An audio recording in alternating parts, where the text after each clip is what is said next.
nature of the roots మామూలుగా అయితే మనకి ax square plus bx plus c is equal to 0 అండి.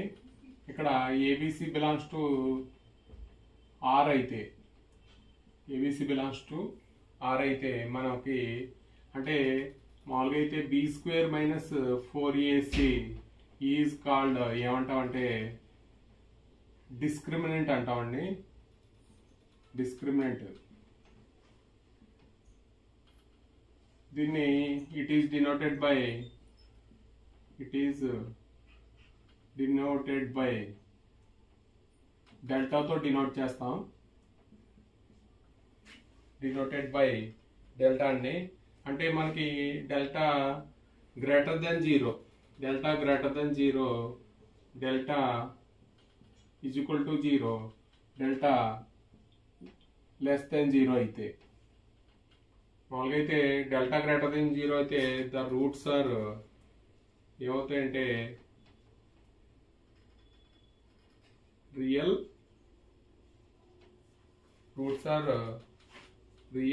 And unequal అండి. ఇక్కడ roots are real and unequal అవుతుంది. మామూలుగా అయితే ఇక్కడ the roots are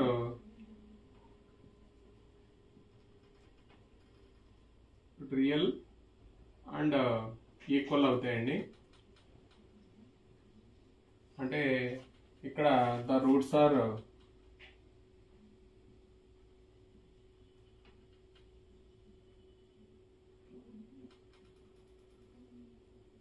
imaginary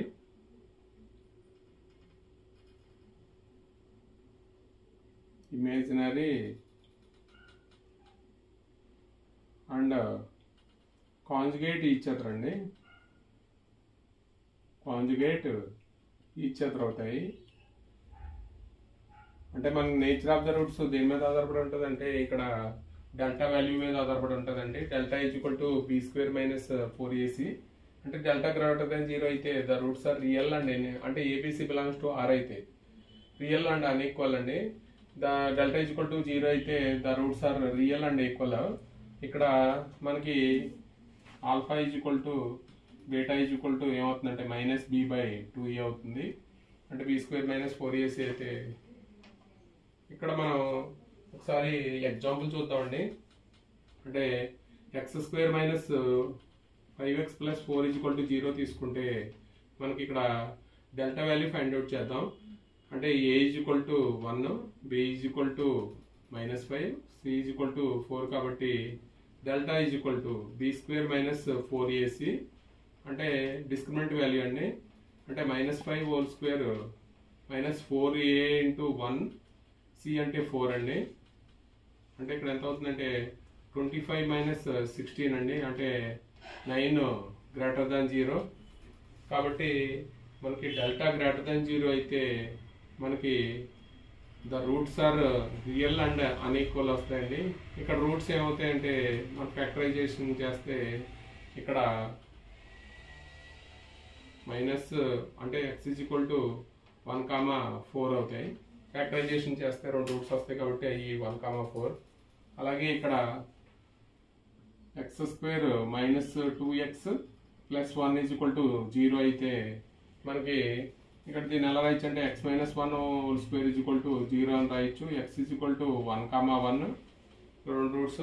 delta value ఏమవుతుందంటే అంటే b స్క్వేర్ అంటే -2 హోల్ స్క్వేర్ మైనస్ ఇక్కడ 4ac అంటే 1 ఇంటూ c ఇక్కడ 4 మైనస్ 4 అండి. అంటే ఏమవుతుందంటే 0 అవుతుంది. రూట్స్ ఏమో డెల్టా ఈజ్ ఈక్వల్ టు 0 అయితే the roots are real and equal అండి. ఇక్కడ మనకి ఈక్వల్ అంటే 2 రూట్స్ 1,1 వచ్చింది. అలాగే మనకి ఇక్కడ the roots are imaginary and conjugate each other అంటే మనం ఒక ఎగ్జాంపుల్ చూద్దాం. x square plus x plus 1 is equal to 0 అంటే మనకి ఇక్కడ మన ఫ్యాక్టరైజేషన్ రాదు కాబట్టి x ఈజ్ ఈక్వల్ టు మనకి -b -1 plus or minus b square అంటే ఇక్కడ 1 స్క్వేర్ మైనస్ 4ac అంటే 4 ఇంటూ 1 ఇంటూ 1 అండి. ఇక్కడ బై 2a అంటే 2 ఇంటూ 1 అంటే minus b plus or minus root of b square minus 4ac by 2a ఆ formula ప్రకారం చేస్తే మనకి -1 ప్లస్ ఆర్ మైనస్ ఇక్కడ ఏమవుతుందంటే 4 మైనస్ 1 అంటే -3 అవుతుందండి. ఇక్కడ 2 వస్తుంది. అంటే ఇక్కడ -1 అంటే i స్క్వేర్ రాస్తాం కాబట్టి -1 plus or minus i√3 by 2 అండి. అంటే ఒక రూట్ ఏమో ఏమవుతుందంటే -1 ప్లస్ i√3 బై 2 అవుతుంది. ఇంకొక రూట్ వచ్చి -1 మైనస్ i√3 బై 2 అవుతుందండి. ద రూట్స్ ఆర్ ఏమవుతాయంటే కాంజుగేట్ ఈచ్ అదర్ అవుతాయి.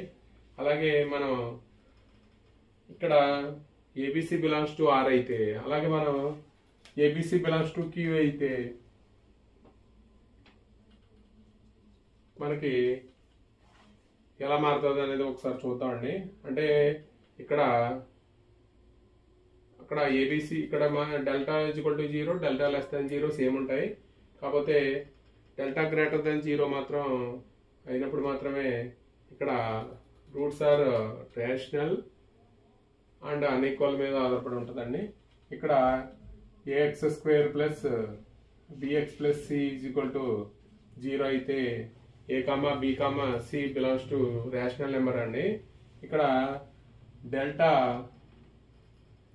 ఈజ్ ఈక్వల్ టు 0 అయితే the roots are rational and equal అండి. అలాగే డెల్టా లెస్ దాన్ 0 అయితే మనకి the roots are imaginary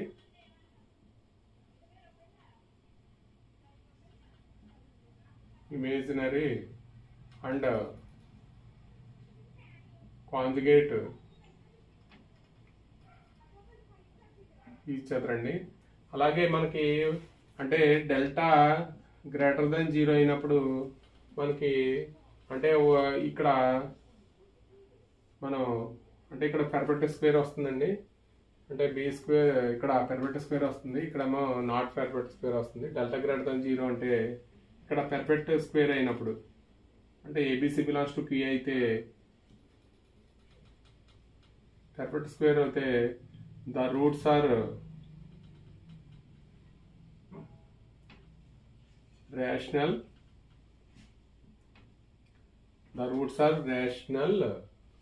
and unequal అవుతుందండి. అక్కడేమో మనకి ఇక్కడ రియల్ నెంబర్స్ అయితే roots are real and unequal, ఇక్కడ రేషనల్ అండ్ అన్ఈక్వల్. అలాగే ఇక్కడ నాట్ పర్ఫెక్ట్ స్క్వేర్ అయితే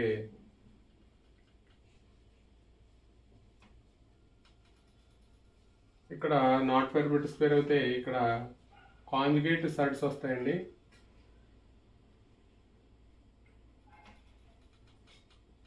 కాంజుగేట్ సైడ్స్ వస్తాయి.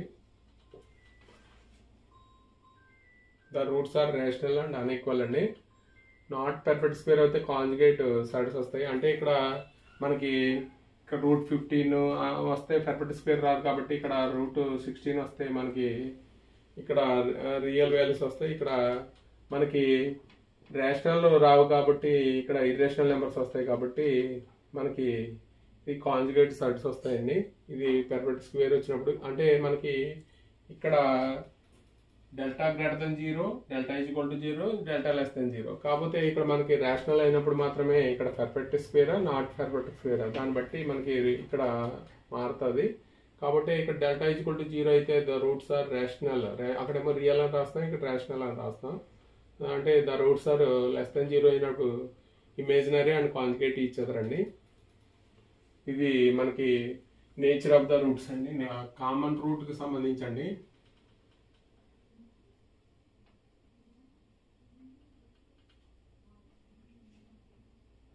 కామన్ రూట్ అంటే మనకి రెండు క్వాడ్రాటిక్ ఈక్వేషన్ ఇస్తే మనకి ఎన్ని రూట్స్ ఉంటాయంటే 2 రూట్స్ ఉంటాయి. అలాగే మనకి అంటే a1x² plus b1x plus c1 0 అయితే మనకి దీనికి మామూలుగా అయితే ఎన్ని రూట్స్ ఉంటాయి అంటే 2 రూట్స్ ఉంటాయి. అవి మన 2 రూట్స్ అక్కడ α1 β1 అనుకుంటే ఇక్కడ ఇంకొక క్వాడ్రాటిక్ ఈక్వేషన్ తీసుకుంటే a2x² b2x ప్లస్ c2 0 అయితే మనకి దీనికి కూడా 2 క్వాడ్రాటిక్ ఈక్వేషన్ ఉంటే 2 రూట్స్ ఉంటాయి. దాన్ని α2 β2 అనుకుంటే మనకి ఇక్కడ α2 β2 అండి. ఇక్కడ let alpha is the common root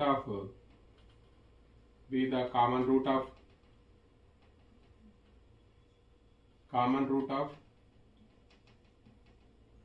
ఇది 1 and 2 అనుకుంటే ఇక్కడ మన కామన్ రూట్ అంటే ఓన్లీ ఇక్కడ ఏమవుతుందంటే ఆల్ఫా అనేది కామన్ రూట్ అయితే ఆల్ఫా కామా β1 ఆల్ఫా కామా β2 అవుతుందండి.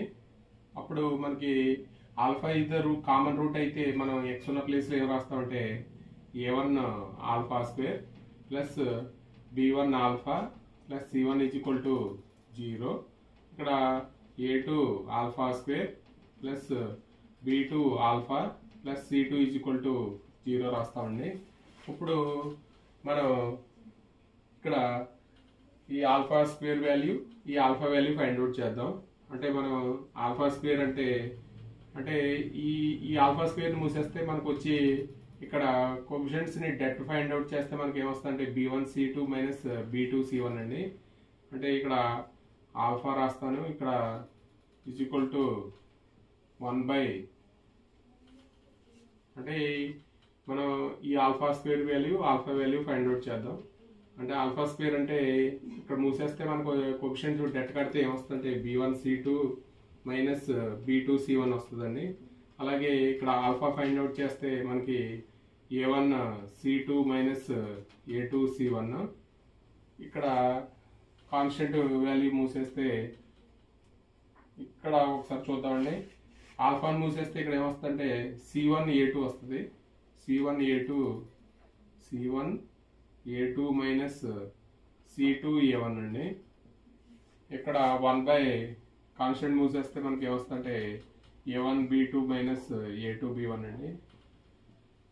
ఇక్కడ మనకి α² ఈ రెండు తీసుకుంటే ఏం రాస్తామంటే b1c2 minus b2c1 by a1b2 minus a2b1 అండి. ఇక్కడ ఆల్ఫా ఈ రెండు తీసుకుంటే c1 a2 minus c2 a1 by a1b2 minus a2b1 అండి. అంటే మనకి ఇక్కడ ఆల్ఫాని ఎలిమినేట్ చేస్తే మనం ఎలా రాస్తామంటే అంటే α² ఈ వాల్యూ అంటే ఇక్కడ మనకి ఆల్ఫా వాల్యూ ఉంది. ఆల్ఫాని హోల్ స్క్వేర్ చేస్తే మనం దాని నుంచి ఈ రెండు ఈక్వల్ చేస్తే దాని నుంచి ఆల్ఫాని ఎలిమినేట్ చేయొచ్చు. దాని నుంచి చేస్తే మనకి ఇక్కడ b1c2 minus b2c1 by a1b2 minus a2b1 అండి. అంటే ఇది α² వాల్యూ. అంటే ఇక్కడ మనకి ఆల్ఫా వాల్యూ ఉంది, దీన్ని స్క్వేర్ చేస్తే మనకి ఈక్వల్ చేస్తే ఆల్ఫా ఎలిమినేట్ అవుతుంది. అంటే c1 a2 minus c2 a1 whole square by a1b2 minus a2b1 whole square అండి.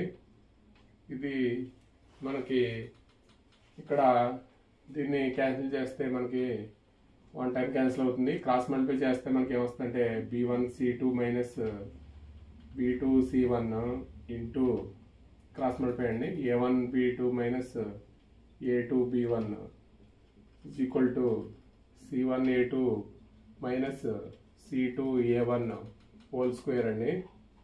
ఇది అంటే మనం కామన్ రూట్ ఫైండ్ అవుట్ చేయడానికి కండిషన్ ఇది. అంటే c1 a2 minus c2 a1 whole square is equal to b1c2 minus b2c1 into a1b2 minus a2b1. అంటే మనకి common root అంటే ఆల్ఫా ఇదండి. Alpha is equal to c1 a2 by C2A1 A1B2 minus A2B1 అండి. అంటే alpha value find out చేయాలంటే ఇది మనకి common route find out చేయడానికి కండిషన్ అండి. ఇది మనం మామూలుగా అయితే దీన్ని మనం alpha square alpha value find out చేసాం. అలా కాకుండా దీన్ని గుర్తుపెట్టుకోవడానికి అంటే A1x² plus B1x plus C1 is equal to 0, A2x² plus B2x plus C2 is equal to 0 అయితే మనం ఏం చేద్దామంటే ఇక్కడ ఈ కోఎఫిషియెంట్స్కి డెట్ కడదామండి. అంటే A1B2 మైనస్ A2B1 ఇంటూ మళ్ళీ ఇక్కడ నుంచి ఇక్కడ ఈ కోఎఫిషియెంట్స్ కడితే B1C2 minus B2C1 is equal to మళ్ళీ ఈ కాన్స్టెంట్కి ఈ x² కోఎఫిషియెంట్కి మళ్ళీ డెట్ కడితే ఏమవుతుందంటే C1A2 మైనస్ C2A1 అండి హోల్ స్క్వేర్